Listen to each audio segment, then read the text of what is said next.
ਜਿਹੜੇ ਦੋਸਤ ਵੈਗਰਾ ਖਾਣ ਦੇ ਆਦੀ ਨੇ ਉਹ ਵੈਗਰਾ ਨੂੰ ਛੱਡ ਦਿਓ। ਇਹਦਾ ਬੜਾ ਨੁਕਸਾਨ ਹੈ ਗੁਰਦਿਆਂ ਨੂੰ, ਮਿਹਦੇ ਨੂੰ, ਜਿਗਰ ਨੂੰ।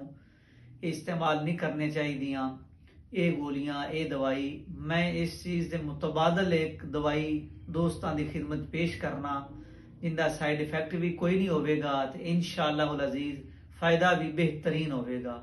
ਇਹਦੇ ਨਾਲ ਜੋਸ਼ ਵੀ ਪੂਰਾ, ਟਾਈਮਿੰਗ ਵੀ ਇਨਸ਼ਾਅੱਲਾਹ ਬਹੁਤ ਜ਼ਿਆਦਾ ਬਣੇਗੀ।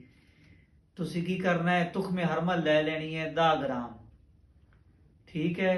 ਤੁਖਮੇ ਹਰਮਲ 10 ਗ੍ਰਾਮ ਤੇ ਤਾਲ ਮਖਾਣਾ ਲੈ ਲੈਣਾ ਹੈ 30 ਗ੍ਰਾਮ ਤੇ ਲੌਂਗ ਲੈ ਲੈਣੇ ਨੇ 10 ਗ੍ਰਾਮ।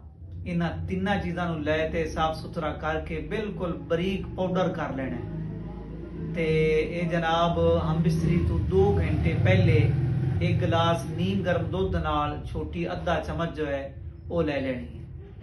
तो फिर वेख्या जो इंशाअल्लाह ताकत भी बेबहा बनेगी, टैमिक भी बनेगी, तवानाई भी आवेगी, जिस्म के अंदर जोश भी पैदा होगा।